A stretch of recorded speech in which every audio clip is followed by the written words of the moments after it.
Karnataka beet ನ್ಯೂಸ್ಗೆ ಸ್ವಾಗತ. ನಾನು ಜ್ಯೋತಿ. ಕ್ಷೇತ್ರದ ಅಭಿವೃದ್ಧಿಗೆ ಬದ್ಧ ಸ್ವತಂತ್ರ ಅಭ್ಯರ್ಥಿ ಕೆಎಂ ಚೇತನ್ ಬಾಬು. ಪಾವಗಡ ಕ್ಷೇತ್ರದ ಅಭಿವೃದ್ಧಿಯೇ ನನ್ನ ಮುಖ್ಯ ಉದ್ದೇಶವಾಗಿದ್ದು, ಪಾವಗಡ ವಿಧಾನಸಭಾ ಕ್ಷೇತ್ರದ ಸ್ವತಂತ್ರ ಅಭ್ಯರ್ಥಿ ಕೆಎಂ ಚೇತನ್ ಬಾಬು ಹೇಳಿಕೆ. ಪಟ್ಟಣದ ಹೊರವಲಯದಲ್ಲಿರುವ ರಾಯಲ್ ರೆಸಾರ್ಟ್ನಲ್ಲಿ ಸುದ್ದಿಗೋಷ್ಠಿ ನಡೆಸಿ ಮಾತನಾಡಿದರು. ನನಗೆ ಅಂತರ್ಜಲ ಈ ನಡುವೆ ಸ್ವಲ್ಪ ನಾವು ಸರ್ವೆ ಮಾಡೋದಂಗೆ ನೀರಿಲ್ಲ ಸರ್, ಕುಡಿಯೋ ನೀರು ಸಮಸ್ಯೆ ಇದೆ. ಆ ನೀರಿಂದು ಸಮಸ್ಯೆ ಬಗೆಹರಿಸ್ಬೇಕಂತ ನಾವು ಅನಾಲಿಸಿಸ್ ಎಲ್ಲ ಮಾಡ್ತಾ ಇದ್ದೀವಿ. ಫ್ಯೂಚರಲ್ಲಿ ಮಾಡ್ತೀವಿ ಅದನ್ನು. ಯಾವ ರೀತಿ ಬಗೆಹರಿಸ್ತೀವಿ? 100% ಸರ್. ಈಗ ನೋಡಿ, ಈ ನಮ್ಮ ಕೆರೆಗಳು ತುಂಬುವಂಥ ಅಭಿಯಾನ ಇಟ್ಕೊತೀವಿ. XYZ CSR ಫಂಡ್ ಮಾಡ್ತೀವಿ. ಎಕ್ಸಾಂಪಲ್ ಕೊಡ್ತೀನಿ.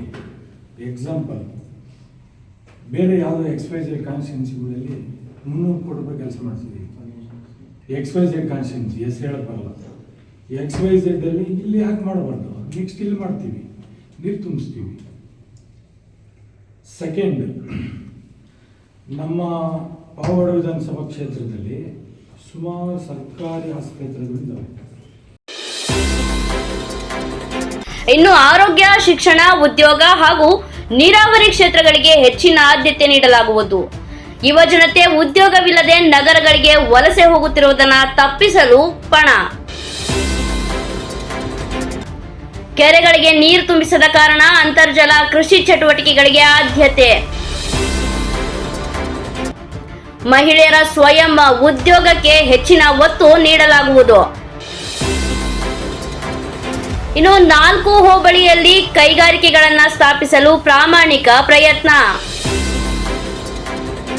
ಮತ್ತು ತಾಲೂಕಿನಲ್ಲಿ ಸರ್ಕಾರಿ ಕಚೇರಿಗಳಲ್ಲಿ ಅಧಿಕಾರಿಗಳ ಸಮಯಕ್ಕೆ ಬರುವಂತೆ ಎಚ್ಚರಿಕೆ.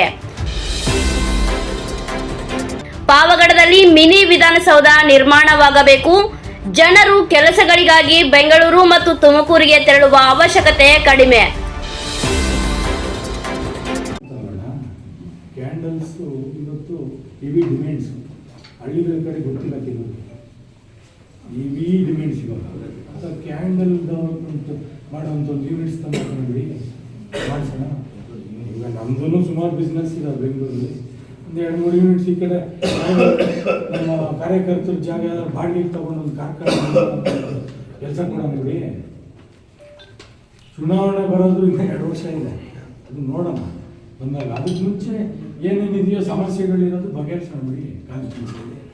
ಇನ್ನೇನು ಕಾನ್ಸ್ಟಿಟ್ಯೂನ್ಸಿ ಜನ ಆಸ್ತಿ ಕೊಡಿ, ದುಡ್ಡು ಕೊಡಿ, ಇನ್ನೊಂದು ಕೊಡಿ, ಮತ್ತೊಂದು ಕೊಡಿ, ಇದು ಬಯಸಲ್ಲ ಸರ್. ಅಭಿವೃದ್ಧಿ ಮಾಡ್ಕೊಂಡವ್ರ ಮಾಡಪ್ಪ, ನೀವು ಮಾಡಿದ್ರೆ ನಮ್ಮ ಜೊತೆ ಇರ್ತಿರಿಲ್ಲ ಅಂದ್ರೆ ಇಲ್ಲ. ನಾವು ಮಾಡೋದಕ್ಕೆ ಚುನಾವಣೆಯಲ್ಲಿ ಗೆದ್ದರೂ ಸೋತರೂ ಪಾವಗಡವನ್ನ ಬಿಡುವ ಪ್ರಶ್ನೆಯೇ ಇಲ್ಲ. ಇಲ್ಲಿಯೇ ನೆಲೆಸಿ ಕ್ಷೇತ್ರದ ಅಭಿವೃದ್ಧಿಗೆ ಶ್ರಮಿಸುವೆ ಎಂದು ಅವರು ತಿಳಿಸಿದರು.